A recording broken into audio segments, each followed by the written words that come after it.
सभी देखने वालों को अस्सलाम वालेकुम, आदाब, नमस्कार।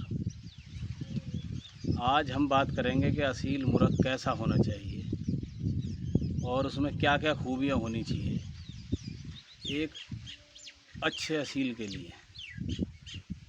और ख़ासकर पहले की अगर बात करें हम, क्योंकि उस्तादों ने जो पहले असीलों की पहचान बताई वो अपने पुराने टाइम के हिसाब से बताई। क्योंकि पहले जो हुआ करते थे वो टेस्ट मैच हुआ करते थे, जैसे अगर मैच के ऊपर ही बात करें। और आज जो मैच चल रहे हैं ना वो 20-20 चल रहे हैं, बहुत फास्ट।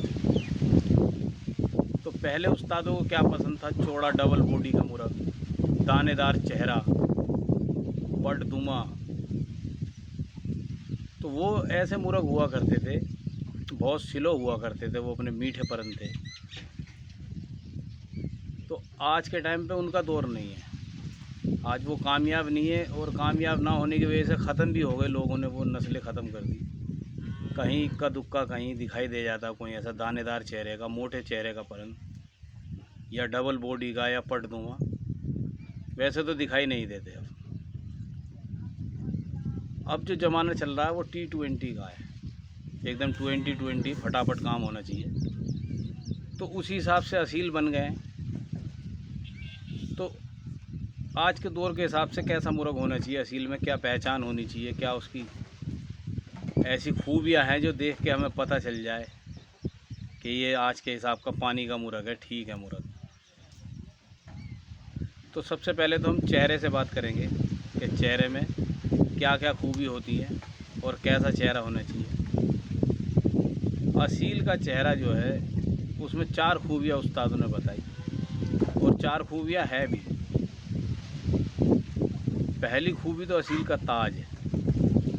ताज बॉडी फिट होना चाहिए, जो पहले से उस्ताद लोग पसंद करते हैं, और जो होना भी यही चाहिए। मजबूती की निशानी होती है, बिल्कुल सीधा ताज, ताज चलते हुए हिले ना, बिल्कुल कड़क ताज होना चाहिए मुर्ग़ का। लेकिन अब ताज जो है ज़्यादातर क्या होता है कि सीधे ताज के मुर्ग़ जो होते हैं ना वो पुरानों में से ही है। मजबूती तो होती है उनमें, बर्दाश्त बहुत होती है। लेकिन ताज पलटे जो होते हैं, खासकर लेफ़्ट साइड में जो ताज पलटा हुआ होता है, ये तेज़ चलते हैं बहुत और अच्छे होते हैं आज के हिसाब से। और दूसरी खूबी आती है असील की चोंच। असील में कई तरह की चोंच हैं, जैसे कौवा नोका है, चिड़ी चोंच है, तोता नोका है, और भी बहुत चोंच हैं। लेकिन सबसे बेहतरीन चोंच जो है इसमें चिड़ी चोंच है। चिड़ी चोंच में भी 2 किस्में हैं। एक तो चिड़ी चोंच होती है छोटी, एक चिड़ी चोंच होती है लंबी, बिल्कुल सीधी होती है एकदम को, और बहुत मजबूत, और उस पर धारियाँ होती हैं, दो धारी होती हैं। तो नालीदार चोंच भी कहा जाता है उसे, कहीं चौफाड़ा चोंच कह देते हैं यूपी में। और चिड़ी चोंच जो नाम दिया गया असील मुर्ग़ की चोंच को, जो गोरैया चिड़िया होती है, छोटी वाली चिड़ी जिसे चिड़ा भी कहते हैं, उसकी जो चोंच होती है ना, उसकी चोंच जैसी जिस असील की चोंच होती है तो उसे कहते हैं चिड़ी चोंच, यानी चिड़िया जैसी चोंच वाले असील। तो ये असीलों में सबसे नंबर 1 की चोंच है, इससे अच्छी चोंच नहीं है। चिड़ी चोंच नंबर 1 है। और चिड़ी चोंच में भी वो जो लंबी हो, सीधी, लंबी सीधी हो, छोटी भी अच्छी होती है, लेकिन ज़्यादा अच्छी वो है जो सीधी लंबी चोंच हो चिड़ी में। 2 खूबियाँ तो ये हो गई। अब तीसरी खूबी आती है असील की अजान। अजान जो है ना असील की, वो ज़्यादा लंबी नहीं होनी चाहिए, छोटी अजान होनी चाहिए। और ऐसी अजान होनी चाहिए कि मुर्ग़ ने अजान दी और एकदम ऐसे लगे कि जैसे बीच में अजान छोड़ दी, एकदम ख़त्म हो गई अजान। छोटी अजान, कू कू कू कू, इस तरीके की कि अजान शुरू तो हुई और अचानक एकदम ख़त्म हो गई, तो वो अजान अच्छी होती है। और उस अजान में भी जो बारीक अजान हो, जिसमें घुंघरू से बजते हों, घुंघरालू अजान, वो बहुत अच्छी होती है। वो तेज़ पैर की निशानी होती है। और अब चौथी जो बात आती है ना, चौथी खूबी आती है असील की आँख। आँख में भी बहुत किस्में हैं। मैं अगर सबका नाम बताने लगा, सारी किस्में आपको गिनाने लगा, तो सुबह से शाम हो जाएगी, मगर टॉपिक ख़त्म नहीं होगा। सिर्फ आँख पे ही किसी भी अगर असील के एक टॉपिक पे बात करी जाएगी तो वो बहुत लंबा हो जाएगा। लेकिन मैं मुख्तसर था, छोटी छोटी बात करके ख़त्म कर दूँ। तो आँख जो है ना असील की, बिल्कुल चिट्टी आँख ना हो। चिट्टी का मतलब है साफ़ आँख ना हो। एक आँख तो ऐसी होती है, बिल्कुल सफ़ेद आँख होती है, बुर्राक एकदम, मोती जैसी चमकने वाली। दूर से ही ऐसा लगता है जैसे कोई छोटा सा बल्ब जल रहा है। और उसके अंदर बारीक डोरे होते हैं गुलाबी, तो वो बहुत अच्छी आँख है। एक आँख सफ़ेद होती है लेकिन उसमें डोरे नहीं होते, वो हमारे काम की नहीं है, वो पुराने ज़माने पे चली गई, वो टेस्ट मैच की तरफ। और एक आँख ऐसी होती है कि जिसमें डोरे गुलाबी की जगह लाल होते हैं, गहरे होते हैं, वो भी अच्छी होती है, वो भी जो है ना तेज पैर की निशानी है। और असील की आँख के जो डोरे होते हैं वो दिमाग की तरफ से आने चाहिए, सिर की तरफ से, और आँख में जो काला तिल होता है उससे दूर रहें, आँख के काले तिल में ना मिलें, काले तिल में आने से पहले पहले ख़त्म हो जाए, तो वो अच्छी आँख है। ये एक आँख की पहचान हो गई। अब पांचवी चीज़ जो असील की आती है ना, असील का रंग। असील में उस्तादों ने 4 रंग बताए जो मेन रंग है, वैसे रंग तो 5 हैं असीलों में, 4 रंग हैं असीलों के मेन। पहला रंग पीला है, दूसरा जला लाखा, तीसरा काला और चौथा लाखा। और बहुत उस्तादों में एक बात शुरू से चली आई, कुछ उस्ताद कहते हैं कि जला लाखा असीलों का नंबर 1 कलर है, कुछ उस्ताद कहते थे कि पीला रंग जो है असीलों का नंबर 1 है, लेकिन इस पर कभी कोई क्लियर फैसला नहीं हो पाया। लेकिन ज़्यादातर उस्तादों का मानना यही रहा कि असीलों का जो पीला रंग है ये सबसे बेहतरीन रंग। और असील जो है ना एक रंगा होना चाहिए। ये 4 रंग तो हमारे ये हो गए असीलों का। और 5वां रंग जो असील का आता है उसमें 5वें रंग में जावे आ गए, आपके चीते आ गए, चीने आ गए, और भी जो भी रंग हैं, यानी उसमें कई रंग होने, कासनी हो गई, ये 5वें रंगों में आते हैं, सलेटे, कासनी वगैरह। तो 4 रंग असील के सबसे अच्छे हैं, काला, लाखा, पीला, जला लाखा। रंग की बात ये हो गई।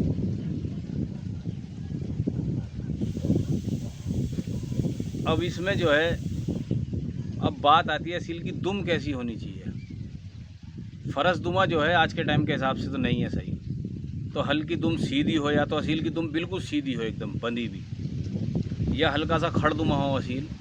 और दुम जो जड़ पे था ना बिल्कुल बंधी भी होनी चाहिए, एकदम कसी भी, जैसे कि झाड़ू को एक साइड से कस देते हैं रस्सी से बांध के, ऐसी कसी भी होनी चाहिए। या तो वो बिल्कुल सीधी हो, कसने के बाद पूरी दुम कसी भी हो, और फिर आखिर में जाके बीच में से थोड़ी खुल जाए। खुलने का मतलब है इस तरीके से कि थोड़ी सी दुम इधर को हो गई, थोड़ी इधर बीच में गैप आ गया। और एक दुम होती है कि वो गुफ्फे की तरह खुल जाती है, कि पीछे से तो वो कसी भी है बिल्कुल ऐसे बंधी भी, और फिर उसके बाद में आखिर में ऐसे करके खुल गई। ये दुमें बहुत अच्छी होती हैं। और अब जो है असील के जो है लीवर, जो चिमटा जिसे कहते थे, सीने की सीप की हड्डी, सीने की जो सीप की हड्डी होती है वो लंबी होनी चाहिए। और लीवर जो होता है उसका चिमटा, मुरक्का जिसे कहते हैं, वो बिल्कुल मिला हुआ होना चाहिए।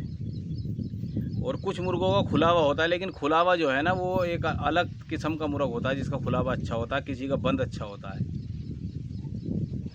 तो जिन मुर्गों की कमर चौड़ी होती है, जिन मुर्गों की कमर चौड़ी होती है उनको खड़दुमे हो, और उनका चिमटा थोड़ा सा 2 उंगल या 1.5 उंगल खुला हुआ होगा तो वो बहुत अच्छे होंगे। और जिन मुर्गों की कमर पतली होती है, सिंगल बॉडी के मुर्ग होते हैं ना, उनका चिमटा जो है नीचे का वो बंद होना चाहिए, और जोड़ भी जो है बिल्कुल मिला हुआ होना चाहिए दुम का गट्टा। तो दुम का गट्टा जो मिला हुआ जिस मुर्ग का होगा ना वो खड़दुमा नहीं होगा। ये एक मुर्ग की खास पहचान है, जिस भी मुर्ग का दुम का गट्टा बिल्कुल मिला हुआ होगा, ठुका हुआ, वो सीधी दुम का मुर्ग होगा। और जिसका दुम का गट्टा बारीक होगा ना वो खड़दुमा मुर्ग होगा ज़्यादातर। और अगर उस खड़दुमे की कमर चौड़ी मिल जाए तो वो सोने पे सुहागा है, वो एक अच्छी पहचान है, अच्छी अलामत है। और एक असील की नली, नली असील की जो है ना वो सूखी नली होनी चाहिए। नली में सिर्फ एक रंग को छोड़ के बाकी कोई सही रंग हो। लहसनिया जो रंग होता है नली का, लहसनिया रंग का मतलब है कि जो लहसुन घर में सब्जियों में डलता है, हम लोग खाते हैं, उसके जो छिलके का रंग होता है लहसुन का, वो रंग असील की नली का, पैरों का नहीं होना चाहिए। उसके अलावा कोई भी रंग हो, पीला रंग हो, हड्डी जैसा रंग हो, छींटदार डंडे हों, हरे हों, काले हों, ये पीले हों, सारे अच्छी हैं, सारी अलामतें अच्छी हैं असील की, ये सारी अलामतें अच्छी हैं। और एक जो असील का पंजा होता है वो बड़ा होना चाहिए, पंजा, बीच की उंगली लंबी होगी, वो अच्छी अलामत है। अंगूठा पीछे वाला ऐसा होना चाहिए कि मुर्ग जो है ना थोड़ा सा उठा के चलता हो अंगूठे को, यानी अगले हिस्से पर उंगलियों के ज़्यादा वजन देता हो, पीछे से तली उठा के चलता हो, तो वो मुर्ग ऐसा होगा कि अच्छा काम, अच्छा तेज़ चलेगा, और वैसे भी उसमें और भी ज़्यादा खूबियाँ होंगी। और अगर आपको ये जो भी अलामत मैंने बताई असील की, जो भी खूबियाँ बताई है, मैंने वो बातें बताई हैं जो मैंने सीखी और ख़ुद तजुर्बा करा। और इन खूबियों के या इन पहचानों के जितने भी मैंने मुर्ग़ आज तक देखे, वो सारे अच्छे मुर्ग़ देखे। सब में अच्छी खूबियाँ रहीं, अच्छा काम करा सब ने। तकरीबन 30 साल का मेरा अपना ये तजुर्बा है। और अगर आपको ये बातें मेरी अच्छी लगें या आप कोई मुर्ग़ लेने जाएं, कहीं देखें और आप पास होएं इन बातों में, आपको मुर्ग़ अच्छा मिल जाए इन पहचानों से जो आप सोच के लाएं, तो बहुत अच्छी बात है ये। और अगर आपको मेरी ये वीडियो पसंद आए तो मेरे चैनल को लाइक करें, सब्सक्राइब करें। मेरे चैनल का नाम है इंडियन असील उस्ताद जुल्फ़िकार। बस ये दरख्वास्त है कि दुआओं में याद रखना। और अगली वीडियो बनाऊंगा कोई बहुत अच्छी। अब मैं यहाँ फार्म पे आया हूँ, 2-4 वीडियो और बनाने को सोच रहा हूँ कि, मगर एक बात यह है, कोई साथ में हो, सवाल पूछे ना, तो उसमें ज़्यादा अच्छा रहता है। लेकिन हाँ, कोई बात नहीं, फिर भी जितना ज्ञान है इतना तो बना ही रहे। अच्छा, अल्लाह हाफिज़।